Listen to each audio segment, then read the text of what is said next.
पनि रहन सकेला।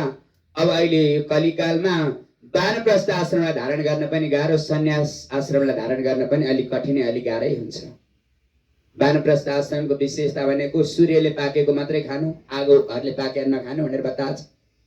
र त्यसको विशेषता भनेको पत्नी साथैमा जान चाहन्छन् भने फेरि लगेर सँगै बसेर साधना गर्न मिल्छ। त्यो विशेषता छ भक्तवत्सल भगवानको।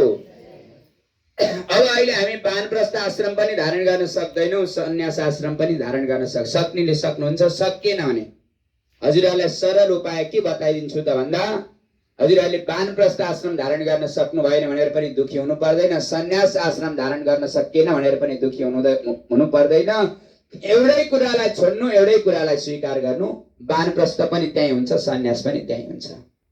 यसलाई छोड्नु, वासनालाई छोड्नु, वासुदेवको चिन्तन गर्नु। राधे राधे। भक्तवत्सल भगवानको वासनालाई छोड्नु, वासुदेवको चिन्तन गरेर अगाडि बढ्नु। त्यही नै हामीले वानप्रस्थ आश्रमको विशेषता पनि त्यही प्राप्त गर्न सक्छौँ। वासनालाई छोड्यौँ भने सर्वस्वलाई हामीले प्राप्त गर्न सक्छौँ। आज वासनाकै पछाडि लागेर त हो नि